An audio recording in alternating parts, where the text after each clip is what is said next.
បាទខាងធនាគារគឺគាត់អាចជួយបានសំខាន់ឲ្យតែអតិថិជនហ្នឹងគាត់រាយការណ៍កាន់តែឆាប់គឺកាន់តែល្អខ្ញុំឧទាហរណ៍ថាឥឡូវគាត់ចាញ់បោកគេគាត់ផ្ទេរលុយទៅគណនីជនឆោបបោកហ្នឹង1 លានរៀលអីចឹងទៅអញ្ចឹងបើគាត់ដឹងថាអូនេះជាប្រតិបត្តិការគាត់ចាញ់បោកគេហើយគឺគាត់ត្រូវតាក់ទងភ្លាមទៅធនាគាររបស់គាត់ហ្នឹងអញ្ចឹងនៅពេលដែលខាងធនាគារគាត់ទទួលបានបញ្ហាហ្នឹងគឺគាត់នឹងព្យាយាមតាក់ទងទៅធនាគារដៃគូបានន័យថាធនាគារទទួលផលលុយ1 លានដែលខ្ញុំនិយាយមុនហ្នឹងចឹងខាងធនាគារនោះរឿងដែលគេត្រូវធ្វើមុនគេនោះគឺគេព្យាយាមបង្កប្រតិបត្តិការ1 លានរៀលហ្នឹងទុកដើម្បីកុំឲ្យបង្កហ្នឹងគឺព្យាយាមធ្វើយ៉ាងម៉េចកុំឲ្យជនខិលខូចហ្នឹងគាត់ដកជាសាច់លុយហ្នឹងទៅបាត់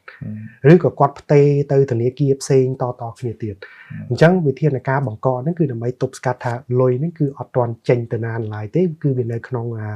គណនីនឹងឡើយទោះជាគណនីជាគណនីឆោបបោកក៏ដោយប៉ុន្តែវាអត់ទៅតាទេបើសិនជាជនខិលខូចហ្នឹងគាត់ដកទៅបាត់ហើយអាហ្នឹងគឺពិបាកមែនតើព្រោះលុយវាទៅបាត់ហើយដោយសារគាត់ប្រើអត្តសញ្ញាណคล้ายឬក៏អីទៀតអញ្ចឹងការស្រាវជ្រាវតាមដានហ្នឹងគឺរឹតតែពិបាកថែមទៀតអញ្ចឹងជំហានទី1គឺយើងរាយការណ៍ទៅធនាគារហើយយើងព្យាយាមបង្កប្រតិបត្តិការហ្នឹងហើយបន្ទាប់មកខាងធនាគារគាត់អាចជួយរៀបជារបាយការណ៍ជាព័ត៌មានផ្សេងដែលជួយសម្រួល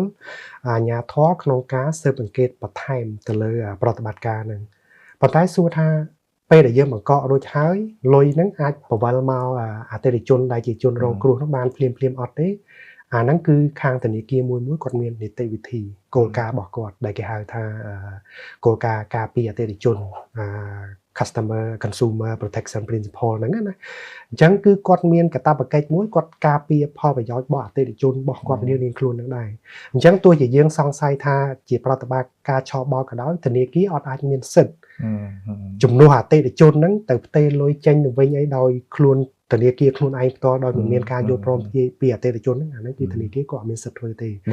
វាលែងតែមានការយល់ព្រមពីម្ចាស់គណនីនឹងខ្ញុំនិយាយថាករណីខ្លះ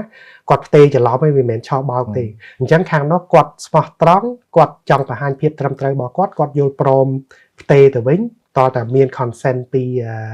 ការយល់ព្រមពីម្ចាស់គណនីហ្នឹងបានធនាគារគាត់អាចធ្វើបានប៉ុន្តែបើករណីឆោបបោកវិញយើងមិនដឹងទៅរកជននឹងពីណាមកដើម្បីឲ្យមក consent មកយល់ព្រមទៅលើការផ្ទេរត្រឡប់នេះមិនអញ្ចឹងអាហ្នឹងគឺយើងត្រូវបន្តនីតិវិធីទៅតាមប្តឹងទៅអាជ្ញាធរប្តឹងទៅតុលាការដើម្បីឲ្យខាងអាជ្ញាធរឬតុលាការហ្នឹងគាត់ស្រាវជ្រាវរកមើលហើយគាត់ចេញជាមូលដ្ឋានច្បាប់មួយមកឲ្យធនាគារដើម្បីតតែមានមូលដ្ឋាននឹងច្បាស់លាស់តាមផ្លូវច្បាប់បានធនាគារគាត់មានសិទ្ធិធ្វើប្រតិបត្តិការទៅលើលុយដែលប្រកបហ្នឹងបាទ